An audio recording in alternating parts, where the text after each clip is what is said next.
The cave that shouldn't exist. John was just a miner. He worked alone on asteroid X-91, far from Earth, far from anyone. Every day, he woke up in his small metal cabin, ate a cold meal, and went to dig in the rocks. It was quiet, lonely work, but he didn't mind. After all, he didn't have much waiting for him back home. He used his old drill, scanners, and digging bots to search for rare minerals. The asteroid was rich in crystals and stones used in space engines. John had been mining this place for almost 6 months. He knew every rock, every path, every corner of the deep mining zone. But one day, something changed. John checked his scanner like always. But this time, the screen showed something strange. A new opening. A cave. "That's not right," he whispered. He looked at his old maps. The cave was not there yesterday. The rocks in that area were solid and untouched. Still, curiosity pushed him forward. He put on his helmet, grabbed his gear, and walked down into the mine. The deeper he went, the colder it got. The lights on his helmet flickered, but he kept going. Finally, he reached the new cave. The entrance was narrow and dark. The rocks around it were smooth, too smooth, like something had melted them. He stepped inside. The walls gave off a faint blue glow. The air felt thick and strange. It didn't smell like any place he had been before. As he walked deeper, his boots made soft, crunching sounds. The floor was covered in dust, but it looked undisturbed, as if no one had ever walked here before. He pointed his flashlight ahead, and it hit something. A large crystal stood in the center of the cave. It wasn't like the others he had seen. It pulsed with light, like a heartbeat. Blue, then red, then white. John felt a strange pull in his chest, like the crystal was calling him. "What are you?" he whispered. He took a step forward. His drill, hanging on his belt, suddenly shut off. So did his scanner. Even his flashlight began to fade. He tapped his helmet. "Not now," he said. But the tools wouldn't work. Still, the crystal kept glowing. He reached out slowly, hand shaking. Just before he touched it, the ground shook. A low rumble echoed through the cave. John stumbled back, heart racing. Then something even stranger happened. The rock wall behind him moved. He turned quickly. The stone surface rippled like water. Something came out of it. A shape, tall and thin, not human. Its body was silver and smooth, eyes like stars. John froze. The creature spoke, but not with words. It spoke in his mind. "You have found the flame. You are chosen." "Chosen? For what?" John asked, but his lips didn't move. He wasn't speaking out loud. "The empire is dying. The king is gone. The flame calls to you." John tried to back away, but the crystal behind him glowed brighter. Suddenly, light shot from it, white and blinding. It hit his chest. He screamed. The light wrapped around him like fire. He felt hot, then cold, then nothing. His mind spun. His legs gave out. Everything went black. He woke up in a different place. No cave, no rocks, no tools. Instead, he lay on a smooth floor under a ceiling of stars. Large alien shapes stood in a circle around him. Some looked like insects, others like machines. They wore robes and armor. Their eyes glowed with colors he didn't have names for. They looked at him with awe. "He is the one of them said. "The crystal has chosen." John sat up slowly. "Where am I?" "You are in the last city of the Flame Empire," another alien said. "You are no longer just a miner." John blinked. "What does that mean?" The tallest alien stepped forward. "It means," he said, "you may be our next king. The alien court chooses a human." John had seen many strange things while working in deep space: solar storms, meteor showers, and once, a creature that looked like a walking plant. But nothing prepared him for this. He sat on a wide stone floor inside a glowing hall. The walls were alive, shifting like water. The ceiling showed a sky full of stars, even though they were underground. Alien beings stood in a circle around him. Tall, short, insect-like, or made of light and wires. Each one watched him with sharp, glowing eyes. He was just a miner yesterday. Now they were calling him the one chosen by the flame. John stood up slowly. His body felt different, lighter, stronger, but also strange. His fingers glowed faintly. The crystal's light was still inside him. "Where am I?" he asked, his voice echoing across the hall. A creature with a long neck and golden eyes stepped forward. Its skin shimmered like glass. It held a staff that hummed softly. "You are in the flame chamber," it said, "heart of the last living world of our empire. Welcome, Flameborn." John blinked. Flameborn?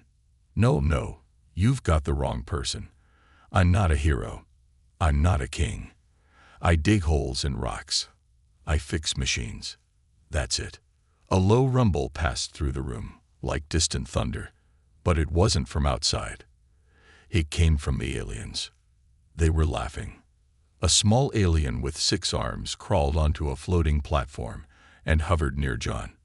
"The flame crystal doesn't choose wrong," it said. "It only waits for those who carry the spark." "What spark?" John asked, growing frustrated. "Why me?" A different voice answered, not one he could hear with ears. It spoke inside his mind again, the same voice from the cave. "You were born with the light, even if you did not know. Now the Empire sees you." John turned in a slow circle, trying to find the source. Who's speaking? What empire? An old alien with a face like cracked stone stepped forward. He wore heavy robes with strange symbols. "Our empire is ancient," he said. "Once we ruled the stars. We lived in peace with many worlds, even humans.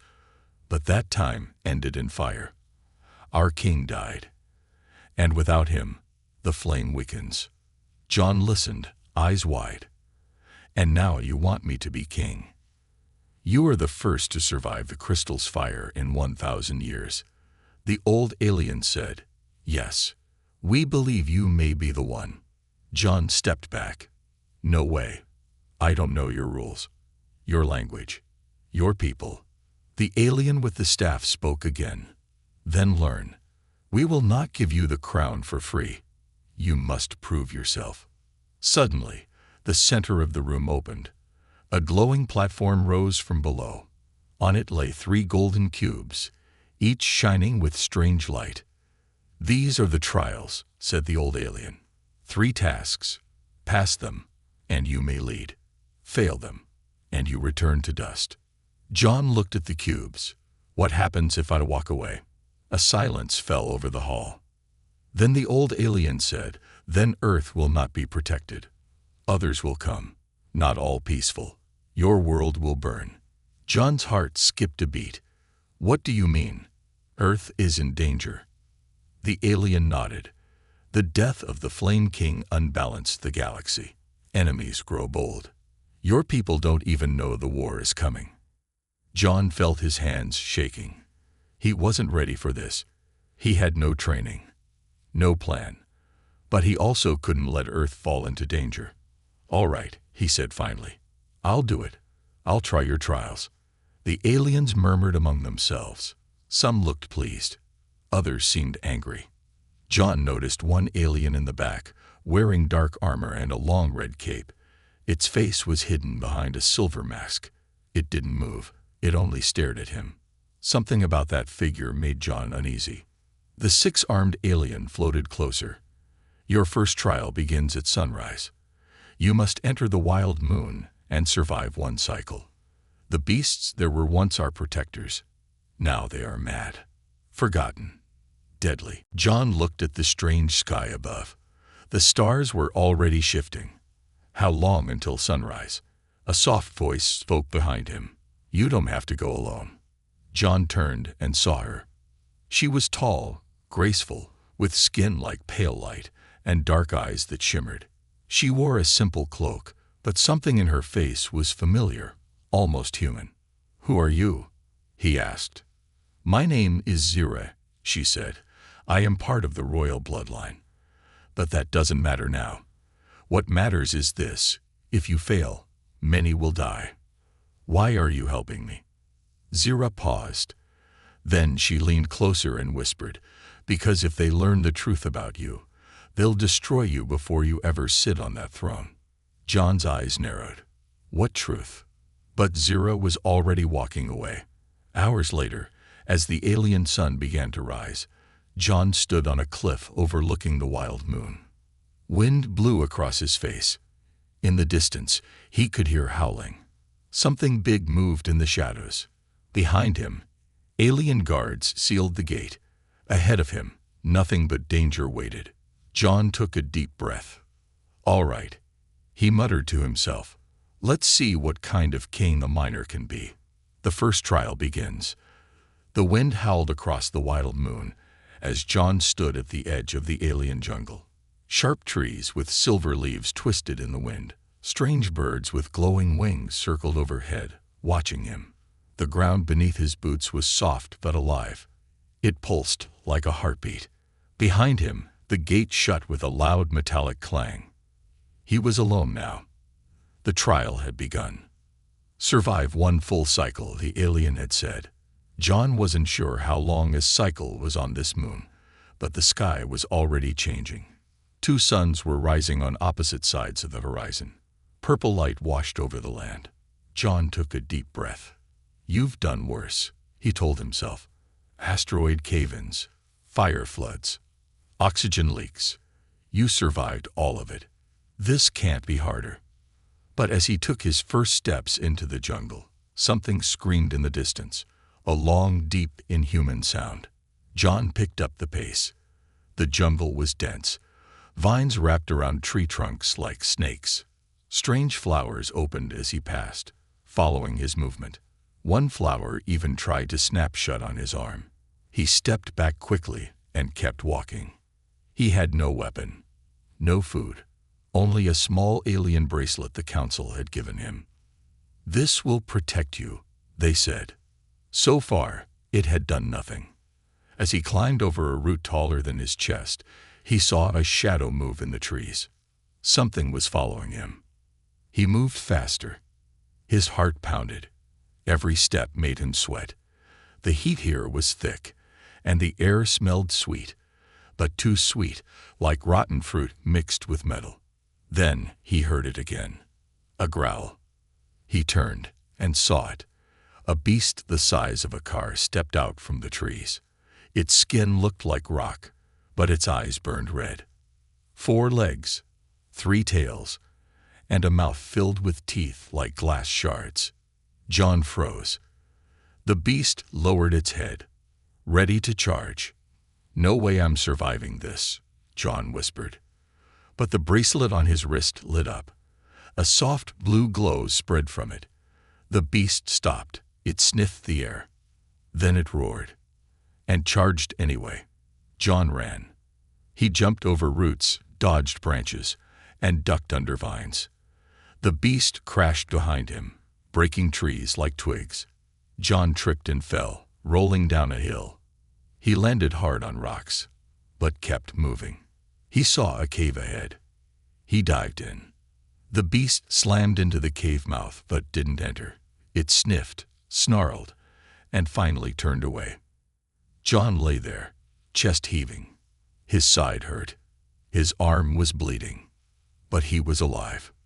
"Great start," he groaned. Inside the cave, it was dark and cool. Glowing insects flew around the ceiling. He lit a small crystal from his bracelet and looked around. Symbols covered the walls. Alien writing. He didn't understand it, but something about it felt familiar, as if the shapes were whispering to his memory. "You've been here before." John froze. The voice didn't come from the cave. It came from inside his head. Again. The same voice he heard when he first touched the flame crystal. "What do you mean?" he whispered. "Your soul remembers, even if your mind does not." Suddenly, the wall before him shifted. A hidden door opened, revealing a small chamber. Inside stood a statue of a man holding fire in one hand and a mining tool in the other. John stepped closer. The man looked human. The statue had his face. He stumbled back in shock. "You are not the first," the voice said, "but you may be the last." The chamber shook. Dust fell from the ceiling. Something was coming. John ran out of the cave. Outside, the sky had turned orange. Time was passing faster than he thought. The beast was waiting. It wasn't alone now. Two more had joined it. John looked down at his bracelet. "Come on, do something useful." The bracelet glowed brighter. A soft hum began. Then it projected a shield around him. Just in time. The first beast charged again. It hit the shield and bounced back with a painful howl. John didn't wait. He ran toward a cliff nearby, hoping the beasts wouldn't follow. He was wrong. They chased him right to the edge. No way out. Behind him, 3 deadly beasts. Ahead of him, a steep drop into mist. He looked back. The shield on his bracelet was flickering. One more hit, and it would fail. "You're a miner," he told himself. "Think." He grabbed a rock. Small, sharp. He threw it, not at the beasts, but at a tree root hanging above them. The root broke. A giant branch fell between them, creating fire and smoke. The beasts panicked and ran. John didn't wait. He climbed down the cliff carefully, using his old mining skills to grip the rocks. He reached the bottom and collapsed. His body was bruised, his arm bleeding, his head spinning. But the sky above was turning dark. The first cycle was ending. He had survived. When the suns rose again, alien guards arrived in a glowing ship. They carried John out of the jungle in silence. He was taken back to the Flame City, where the council waited. The old alien looked at him with unreadable eyes. "You survived," he said. John nodded. Barely. The insect-like alien clapped its hands. "Then you are ready for the second trial." But the masked alien in the red cloak still said nothing. It only watched, and then turned and walked away.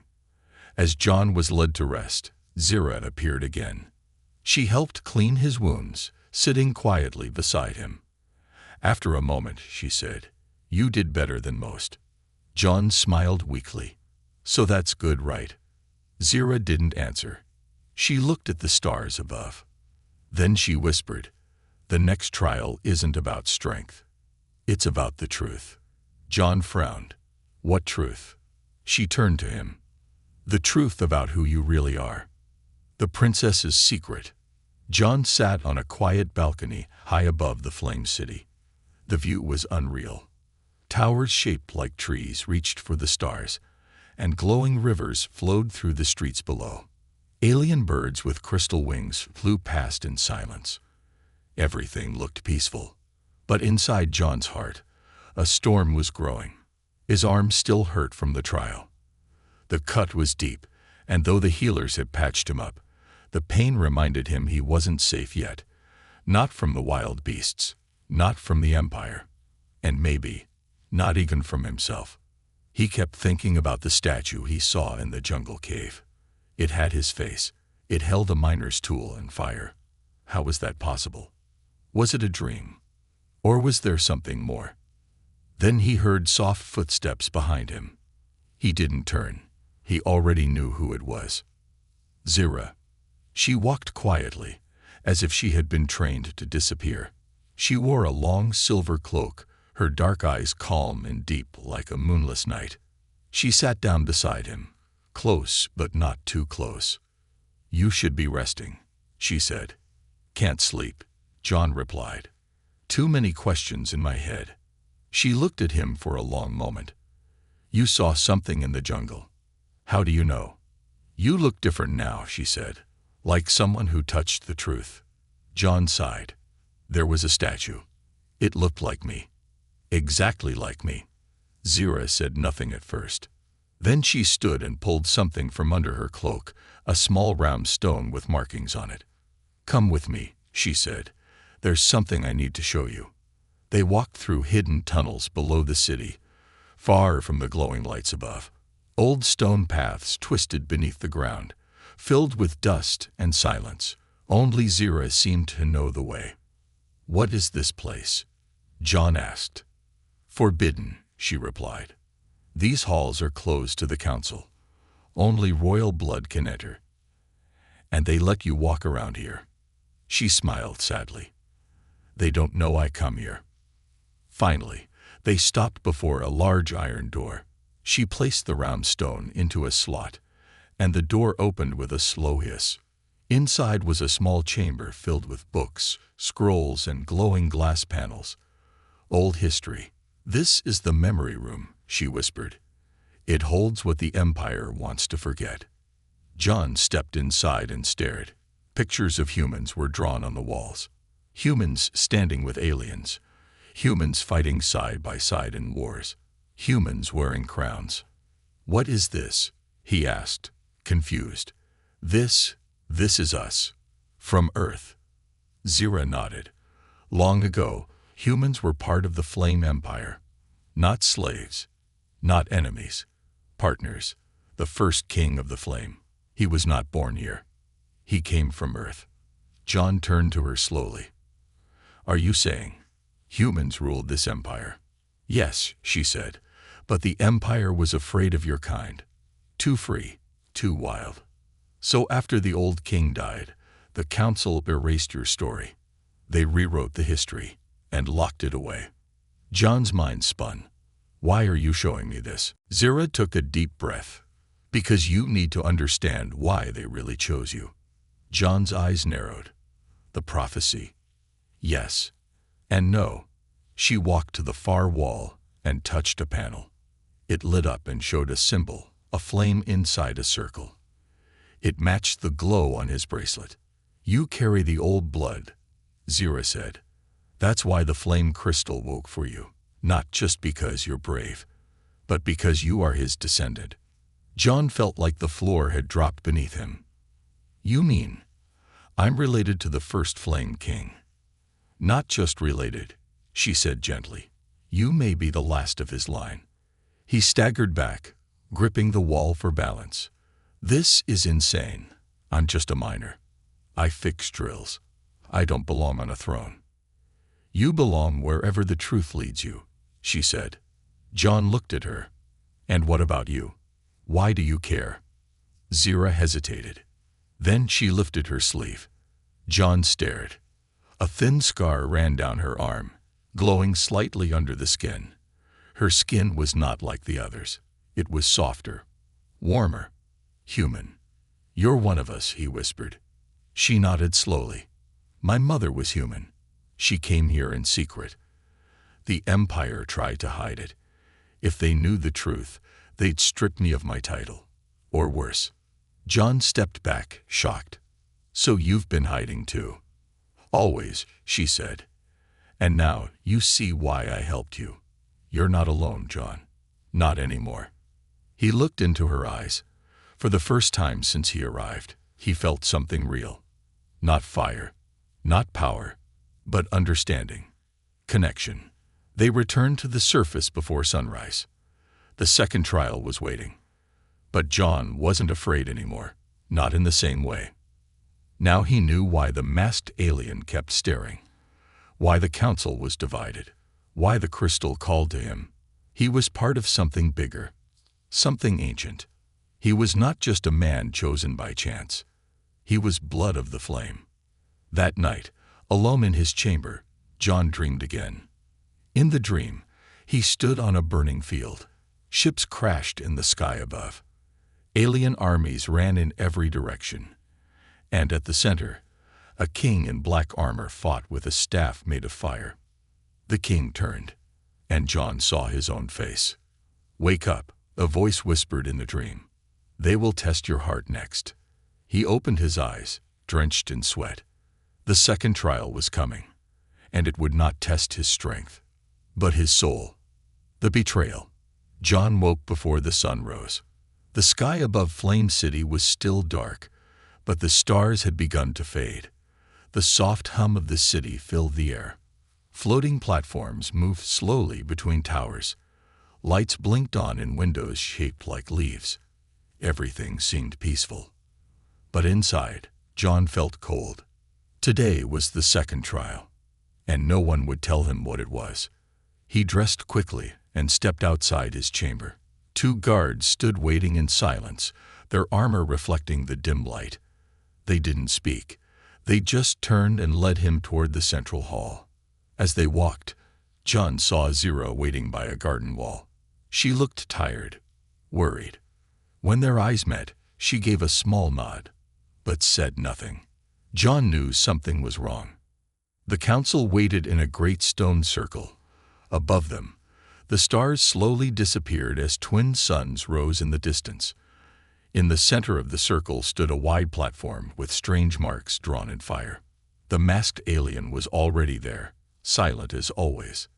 The old counselor with the cracked stone face stood and raised his voice. "Flame-born," he said, "you passed the first trial. You survived the wild moon. But now comes the trial of truth." John stepped forward. "What does that mean?" "This trial is not for your body," the counselor said. "It is for your heart." Then he raised one hand. A gate opened behind the council, and 2 guards dragged someone forward in chains. John's heart dropped. It was the alien who helped him escape the jungle beast, a small, friendly creature named Tulnar, one of the few who had shown him kindness since his arrival. Tulnar looked beaten, bruised, one eye swollen shut. John stepped forward. "What is this? What happened to him?" The counselor pointed. "He is accused of treason. He gave you forbidden help during your trial. He broke our sacred rules." "What?" John said, shocked. "He saved my life."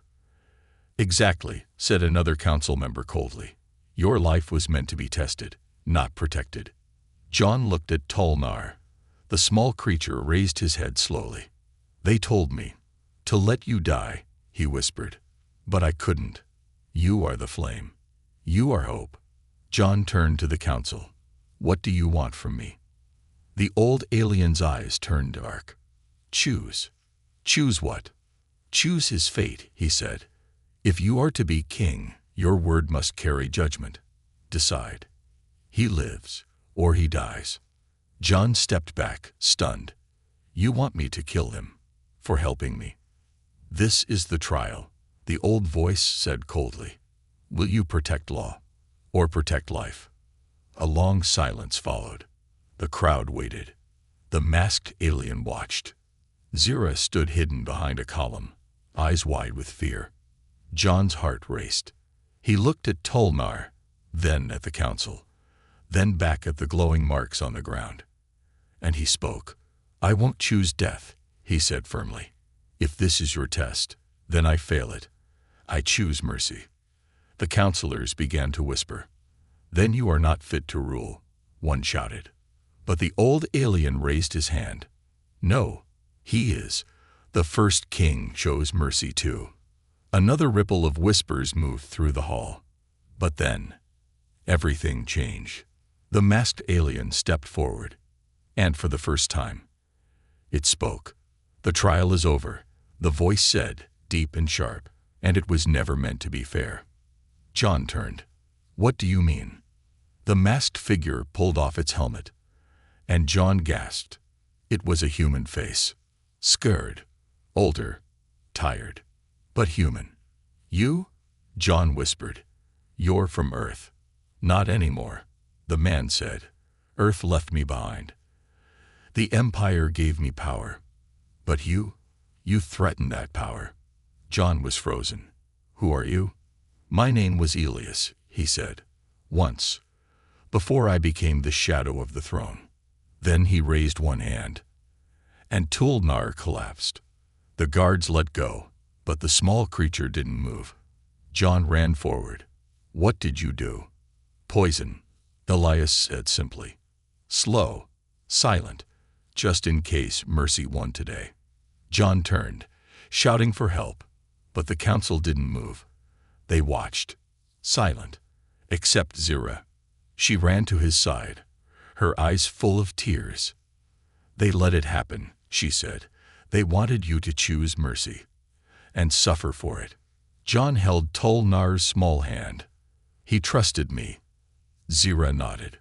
"And now they will use this against you. They'll say you were weak, unfit." John stood slowly. His voice was low, shaking with fury. "No, they will not." The fire symbols on the ground began to glow beneath his feet. His bracelet sparked, and the flames responded to his voice. A wave of heat moved through the chamber. The council backed away. Even Elias took a step back. John's eyes glowed faintly. "You made me your king when you woke the flame," he said. "But if you think I'll follow your rules while you kill the innocent, you're wrong." Elias narrowed his eyes. "Careful, boy. Kings can die too." John looked at Zira. She met his gaze and nodded. "Then let them try," John said. That night, in secret, Zira took John to a hidden room under the city. A rebellion was forming. Aliens of many kinds, warriors, scholars, servants, were gathering. Not all believed in the council anymore. Not all trusted Elias. "They are waiting for someone to lead," Zira said softly. John looked around. They all stared at him. "Me." A warrior stepped forward. "You carry the fire, and you chose mercy. That is what makes a true king." John's hands tightened into fists. They had taken a friend from him, but they had also shown him the truth. He could never be their puppet. He had to become something more. Not just a survivor. Not just a symbol. A leader. The rise of a human king. The fires of the rebellion burned quietly beneath the surface of Flame City. John sat at the center of a forgotten chamber, deep underground. Torches glowed with blue light, casting long shadows on the stone walls.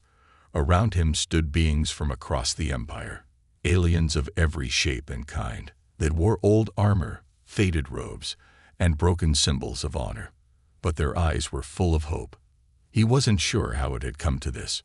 Only days ago, he was a miner, alone on an asteroid, just digging rocks and chasing paychecks. Now, they were calling him king. Zira stood at his side, her cloak pulled low over her face. She placed a small object on the table before them. It looked like a star made of glass with wires inside. "This is the last memory crystal of your ancestor," she said softly. "The first Flame King. He left it for his hair, if one ever returned." John reached out and touched it. The crystal lit up, and images filled the room. A man appeared, tall, proud, and fully human. He wore a crown of metal and flame. Behind him stood alien warriors, starships, banners. "If you see this," the memory said, "then I am long dead, and the Empire has forgotten who we were." John's heart pounded. The voice was familiar, not from memory, but from the flame itself. It had spoken to him in dreams. "They will try to use you," the old king continued. "They will call you savior or traitor, depending on what they need. But remember this, you are the fire, not their tool." The image vanished. Silence filled the chamber. John stood slowly. "We don't have time to wait," he said. "Elias knows I'm not his puppet. The council is scared. If they feel weak, they'll strike." A gruff alien general with steel skin stepped forward. "Then we strike first." John shook his head. "No, not with war. With truth." "Truth?" the general asked. John looked around. "There's something hidden in this city. Something the council doesn't want people to see. Proof that humans and aliens rule together. Proof that the Empire lied." Zira nodded. "I think I know where it is." They moved fast through the lower city tunnels, passing silent watchers who joined them along the way. Every step, the rebellion grew. More voices whispered John's name. The Flameborn, the Mercy King. They reached an ancient vault hidden behind the old temple ruins. Zira placed her hand on a lock made of light. "My blood opens this," she said, "but your fire completes it." John stepped forward. His bracelet glowed. The lock clicked. The door opened. Inside was not gold or weapons, but truth. Scrolls, carvings, even old recordings showing humans leading the empire, standing beside flame creatures, flying great ships, helping build peace across star systems. They hid all this, John whispered. Because they feared it, Zira replied. They feared your return. They took the proof and brought it to the Sky Tower, the highest place in Flame City. John stood before the Empire's ancient flame altar. A million eyes watched from below. Ships floated around the tower, cameras shining. The council was forced to allow the broadcast. Too many voices had risen. They couldn't stop him now. He stepped forward. I am John, he said, his voice echoing. Born on Earth, raised in darkness, called by the flame. He held up the memory crystal. It glowed. And the old king's voice filled the air. We built this empire together, the voice said, human and alien, side by side. Remember who you were, and remember who you can be again. People gasped. Aliens wept. Truth had returned, but not everyone welcomed it. Above them, ships suddenly turned. The sky darkened, and from the black clouds, a new ship descended. Dark, massive, shaped like a burning claw. John's heart dropped. That's not the council, he said. Zira's eyes widened. It's Elias. He's making his move. The ship opened midair. Soldiers in dark armor dropped from the sky. They began to attack. The council panicked and fled. Guards turned on each other. The city fell into chaos. John stood his ground. Get everyone to safety, he told Zira. I'll hold the tower. You'll die, she said. Maybe, he answered, but they need to see that the king doesn't run. He stepped into the flame altar's center. His bracelet burned bright. Flames rose around him, but did not burn him. They became part of him. His eyes turned gold. His voice thundered. You want to take this city, he shouted, then burn with it. Fire exploded around the tower. John lifted both hands, and a wall of flame blasted the sky. Enemy ships were pushed back. Soldiers stopped in shock. Some ran, others screamed. And in the middle of it all, John stood like a figure from legend, alive, shining, unbroken. The people watched, and for the first time, they believed. When the battle ended, the tower still stood. So did John, wounded, tired, but alive. The rebellion had become a movement, and John was no longer a miner. He was their king. As Zira helped him back to safety, she looked at him with quiet pride. You did it, she said. John shook his head. Not yet. Elias is still out there, and the third trial is still coming. What could be worse than this? She asked. John looked at the stars. The past, he said, the one thing even fire can't burn away. The rise of a human king. The sun rose slowly over Flame City, but it wasn't a peaceful morning. Smoke floated in the air. Shadows moved across rooftops. The streets, once glowing with calm light and clean beauty, now whispered with unrest. Whispers of betrayal. Whispers of the flame-born. John stood in the center of a dark chamber below the royal palace. Behind him, Zira lit a row of floating lanterns. They rose up like tiny suns, casting orange and gold light across the ancient stone. Around them stood warriors, workers, old priests, even broken machines brought back to life. They were the forgotten, the silent, the believers. We don't have armies, one alien said.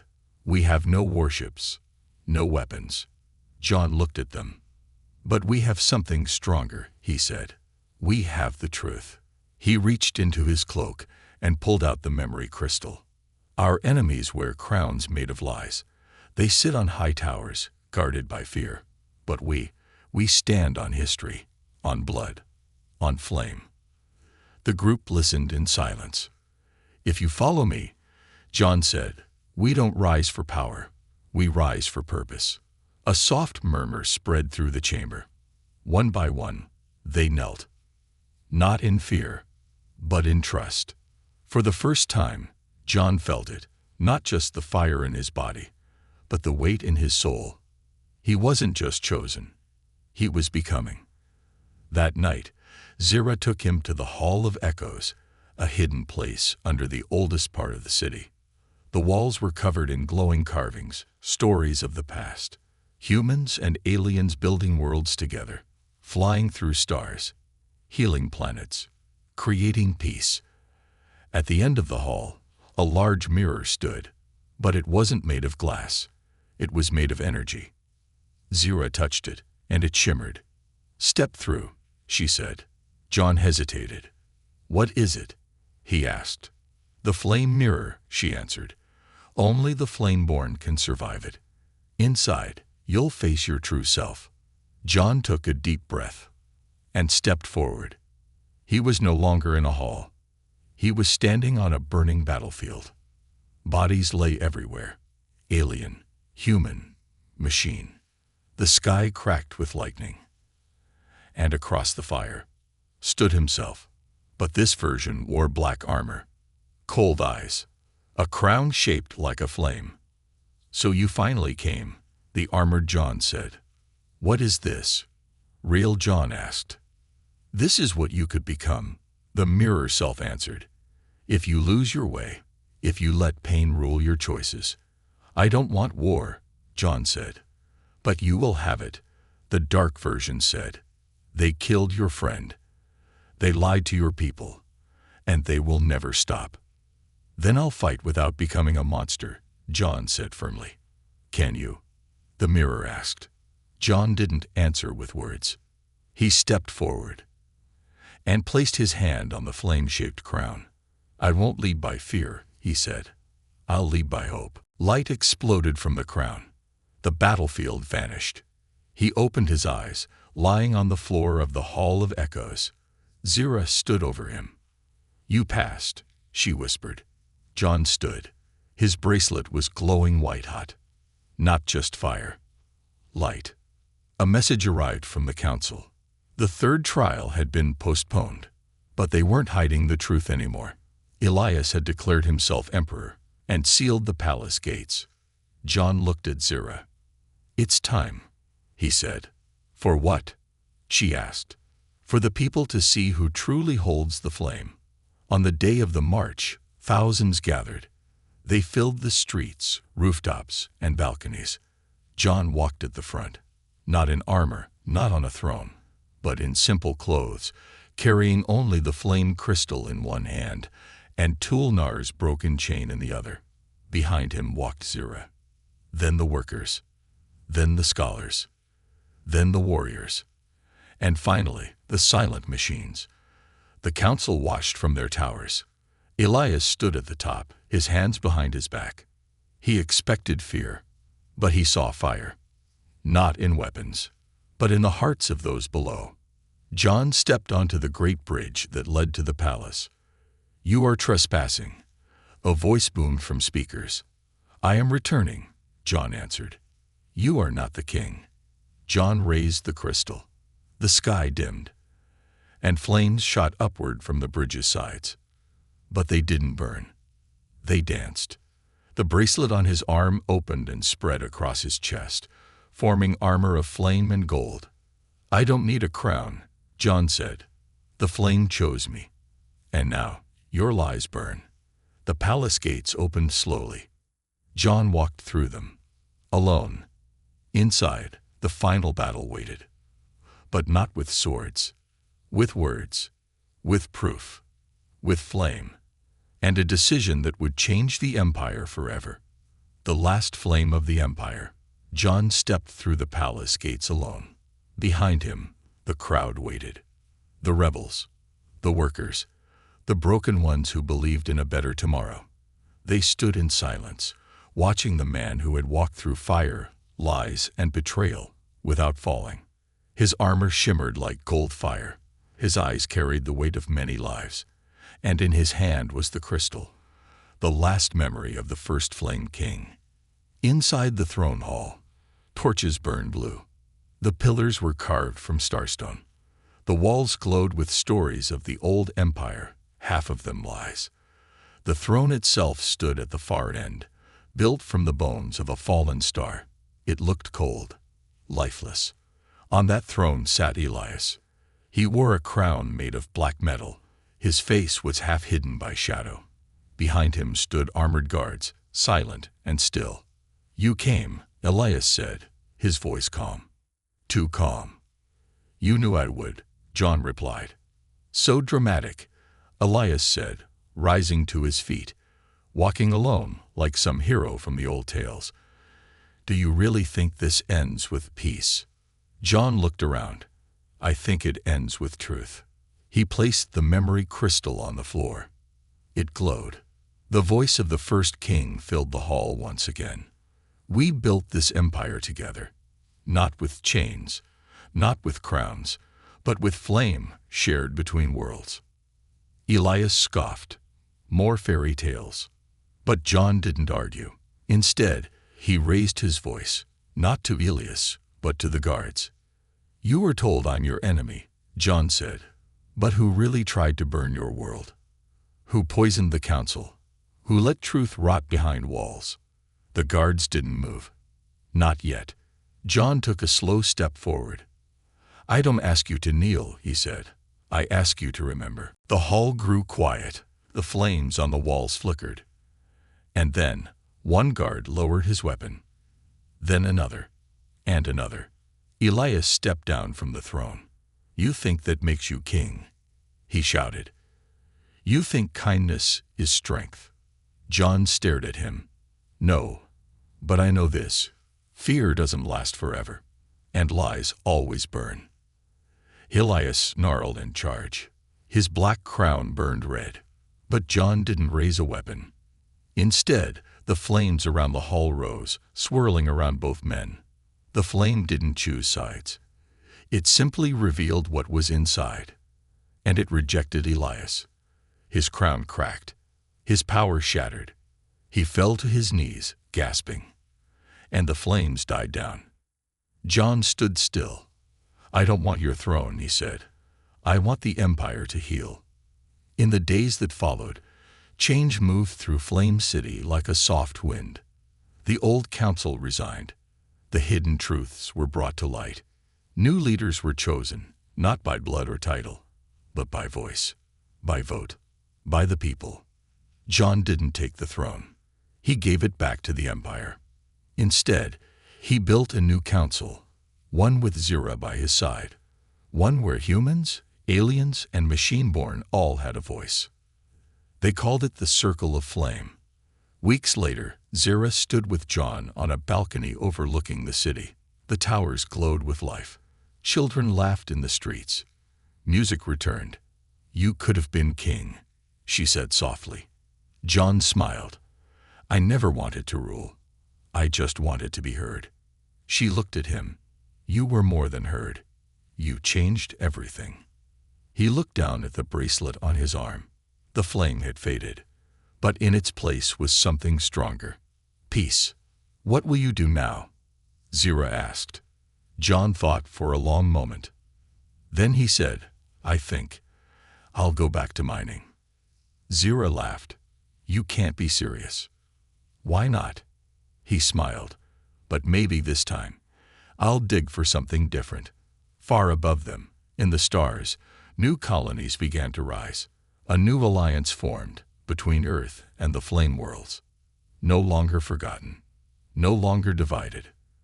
And somewhere, deep inside the heart of the universe, the last flame still burned. Not in a crown, not in a throne, but in a human heart. A miner, a fighter, a builder of truth, the one they called the last flame of the empire, the end